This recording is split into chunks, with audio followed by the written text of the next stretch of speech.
Good morning everyone. मैं यहाँ जो आपको बताने जा रहा हूँ इशू ऑफ शेयर्स में सबसे ज़रूरी बात काइंड्स ऑफ शेयर कैपिटल बताने जा रहा हूँ। किस किस तरह की शेयर कैपिटल हमारे पास होती है। एक होती है हमारी ऑथोराइज्ड कैपिटल। ऑथोराइज्ड कैपिटल को हम नॉमिनल या फिर रजिस्टर्ड कैपिटल के नाम से भी जानते हैं कि कंपनी कितनी कैपिटल के साथ रजिस्ट्रेशन कराया है। अपने पूरे लाइफ में कंपनी कितने अमाउंट के शेयर्स क्या कर सकती है, इशू कर सकती है। शेयर्स कितने इशू कर सकती है, अमाउंट का शेयर कैपिटल कितनी इशू कर सकती है, टोटल अमाउंट, वो रजिस्टर्ड कैपिटल होती है। ठीक है, मेमोरेंडम ऑफ एसोसिएशन में ये लिखा रहता है, मेमोरेंडम ऑफ एसोसिएशन में, कि कंपनी अपनी टोटल पूरी लाइफ में कितने रुपए के शेयर्स, कितनी मनी के शेयर्स, कितने अमाउंट के शेयर्स मार्केट में इशू करेगी। ऑथोराइज्ड कैपिटल कहते हैं इसे। फिर है इशूड कैपिटल। कंपनी की मान के चलिए ऑथोराइज्ड कैपिटल ले लेते हैं एक एग्जांपल। ऑथोराइज्ड कैपिटल है 1 lakh shares of ₹100 each. 1 lakh share है और एक शेयर 100 का है, तो कंपनी की ऑथोराइज्ड कैपिटल कितनी हो गई, 1 करोड़ हो गई। अब जरूरी थोड़ी है कि कंपनी पूरे की पूरी इशू कर दे, मार्केट में लोगों को बेच दे, ऑफर कर दे पब्लिक में। क्या करेगी कंपनी, सारी की जरूरत होगी तो ऑफर करेगी पब्लिक को। यदि उसे जरूरत नहीं है इतनी सारी कैपिटल की तो वो थोड़ी थोड़ी इशू करेगी जब जब जरूरत होगी। अब इसमें से मानिए उसने क्या करा, 10,000 शेयर्स इशू कर दिए। एक शेयर कितने का है, 100 वाला है, तो कितने के हो गए, 10 लाख के हो गए। 10 लाख के शेयर्स कंपनी में इशू कर दिए, ऑफर कर दिए पब्लिक को कि हमारे शेयर्स खरीद लो। ऑफर करें, लोगों ने खरीदे नहीं है अभी। ठीक है। तीसरी बात आती है सब्सक्राइब्ड कैपिटल। सब्सक्राइब्ड कैपिटल में क्या है, पब्लिक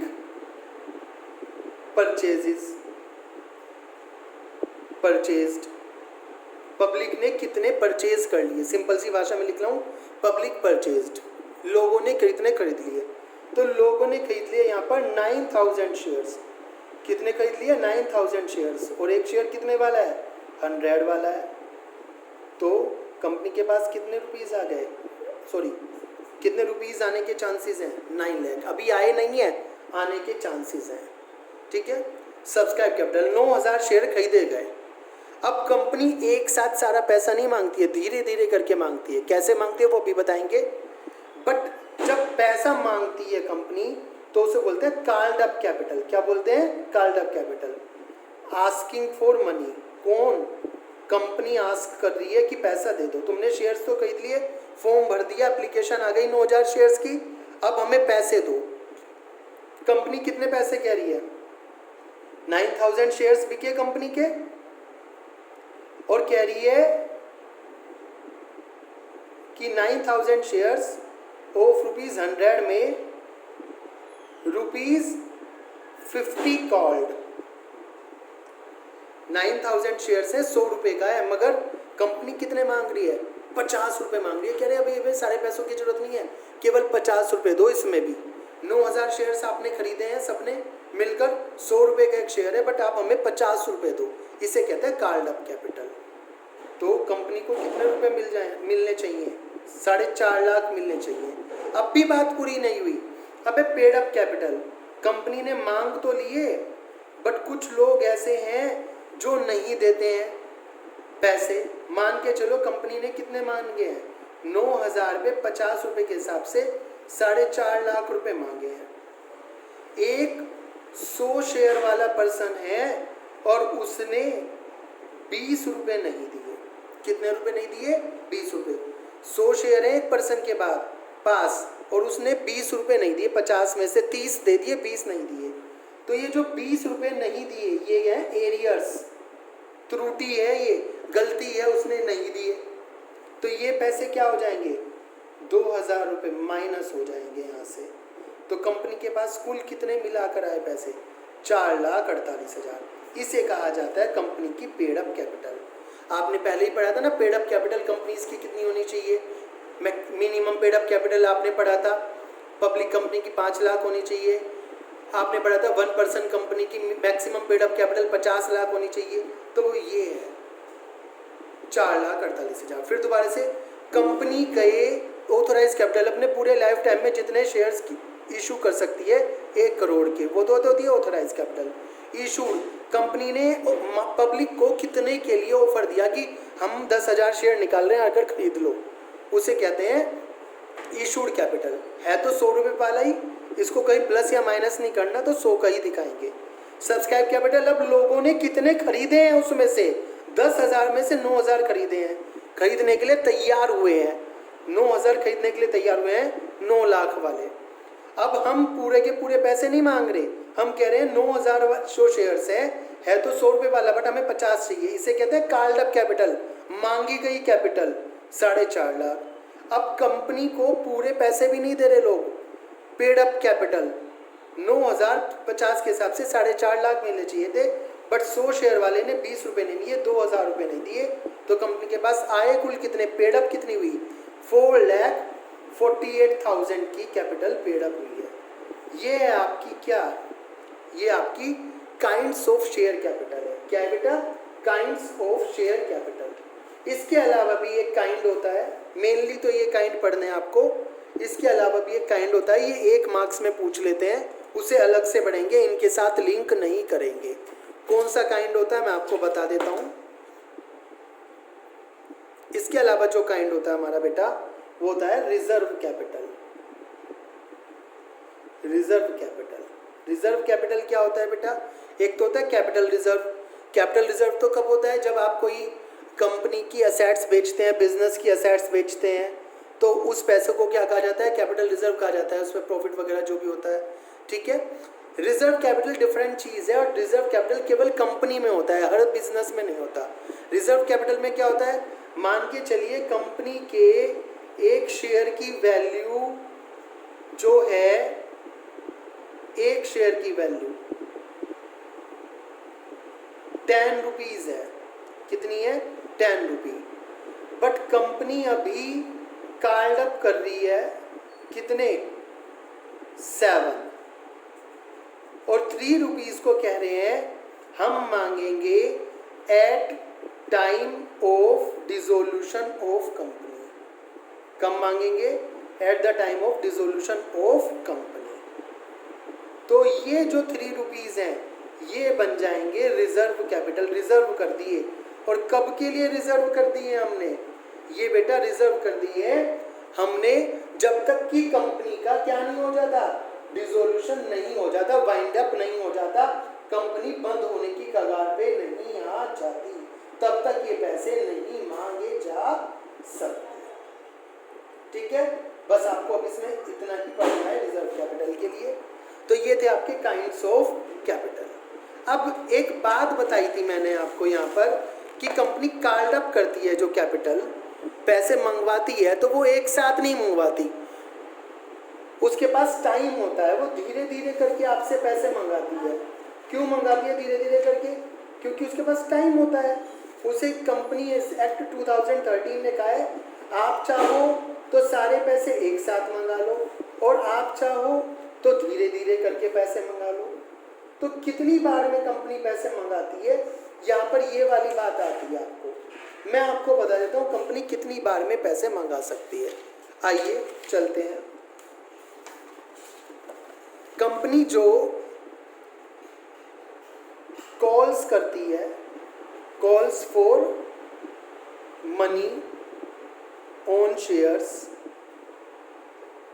वो 4 बार में मंगा सकती है। एक तो जब एप्लीकेशन फॉर्म भर रहे हो, तो एप्लीकेशन फॉर्म के साथ कुछ ना कुछ पैसे कंपनी मांगेगी, तब मांगेगी।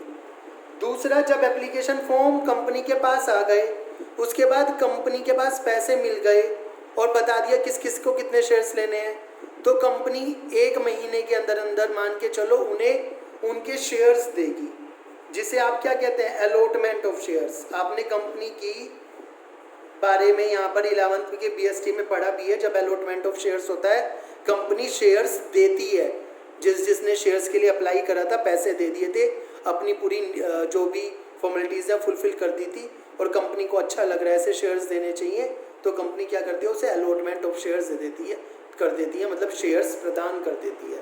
जब कंपनी शेयर प्रदान करती है तो शेयर सर्टिफिकेट देती है। शेयर सर्टिफिकेट बताता है कि क्या कहते हैं, आपको शेयर दिए जा रहे हैं ये वाले। तो तब कंपनी दूसरे टाइम पे पैसे मांग लेती है। एक तो पहले एप्लीकेशन फॉर्म के साथ मांगे थे, लोगों ने एप्लीकेशन फॉर्म सबमिट कराया, पैसे जमा कराए, फिर अलॉटमेंट ऑफ शेयर्स हुआ, उसके समय कंपनी ने क्या मांग लिए, पैसे मांग लिए 2 बार। तीसरी बार वो मांगती है फर्स्ट कॉल, तीसरी बार करती है वो फर्स्ट कॉल, वहां पर पैसे मांगती है, और चौथी बार करती है वो सेकंड कॉल, वहां पर पैसे मांगती है। मतलब 4 बार में करके कंपनी पैसे मांग सकती है। आपको एक साथ पैसे मांगने की जरूरत नहीं है, ठीक है। ये वाली बात आपको पढ़नी है, ठीक है, यहाँ पर ध्यान रखने वाली बात है।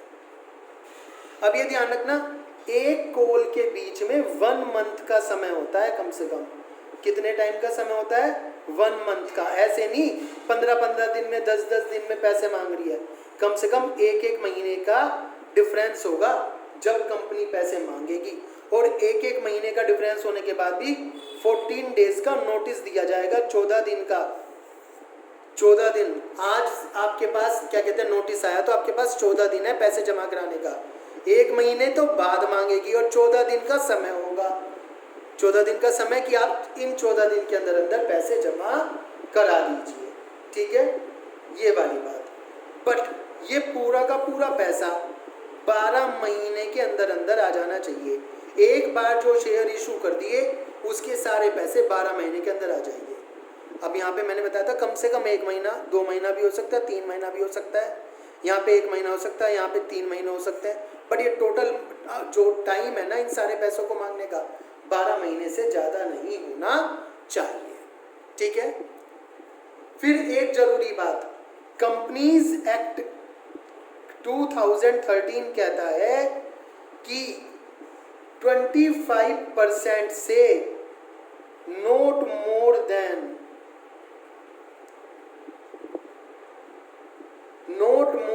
25% से ज़्यादा पैसा आप एक साथ नहीं मांग सकते। 25% मांग सकते हैं यहाँ पे, 25 यहाँ पे, 25% से ज़्यादा नहीं मांग सकते application allotment first call second call पे। ये मतलब कि यदि 100 रुपये का शेयर है तो आप 25 एक बार मांग लो, 25 एक बार मांग लो, 25 एक बार मांग लो, 25 एक बार मांग लो, इस तरह से मांग लो, ठीक है। 25% से ज़्यादा पैसा एक बार में शेयर होल्डर से नहीं मांगा जा सकता। ये वाली बात जो मैंने बताई है 25% वाली, बस ये यहीं ख़त्म हो जानी चाहिए। ये हमारे क्वेश्चंस में अप्लाई नहीं होती। जो क्वेश्चंस पूछे हो उसमें 50% भी मांगा है, 30% भी मांग रहा है, 100% भी एक साथ मांगा है, केवल एप्लीकेशन पे ही, वहाँ अप्लाई नहीं होती। क्वेश्चन किसी और तरीके से होंगे, बट रूल पढ़ने वाला जो है वो ये है कि एक बार में 25% से ज़्यादा कंपनी पैसा नहीं मांग सकती। 12 महीने के अंदर अंदर एक बार जो शेयर इशू कर दिए वो पैसे आ जाने चाहिए। एक कॉल के से दूसरे कॉल के बीच में कम से कम 1 महीने का समय होना चाहिए। Application call, allotment call, first call, second call, सबके बीच में 1-1 महीने का डिफरेंस। और उसके बाद भी 14 दिन का नोटिस होना चाहिए, 14 दिन का समय दिया जाना चाहिए शेयर होल्डर को पैसे जमा करने का, ठीक है। एप्लीकेशन फॉर्म तो बहुत सारे आते हैं, बट कंपनी सबको शेयर नहीं देती है। कंपनी को जिसे पसंद है उसे शेयर देती है। कभी कभी ऐसा हो सकता है, क्या कंपनी ने 10,000 शेयर इशू करे और एप्लीकेशन आ गई 20,000 के लिए, तो कंपनी सबको थोड़ा ही पैसा दे देगी, शेयर्स दे देगी। सॉरी, कंपनी क्या करेगी, केवल 10,000 को शेयर्स देगी, ठीक है। तो जिनको शेयर्स नहीं दिए कंपनी ने, उन्हें वो लेटर ऑफ रिग्रेट दे देगी, माफ़ीनामा, और उनके पैसे वापस कर देगी कि हमें माफ़ करें, हमारे पास शेयर्स ख़त्म हो गए, हम आपको दे नहीं सकते, और आपके जो पैसे हैं हम आपको रिटर्न कर रहे हैं, ठीक है। इस तरह से काम किया जाएगा। समझ में आ रही है बात आपको? बड़े ही ध्यान से पढ़ेंगे इसे, और इसमें कोई भी प्रॉब्लम हो you can ask me, okay. Thank you.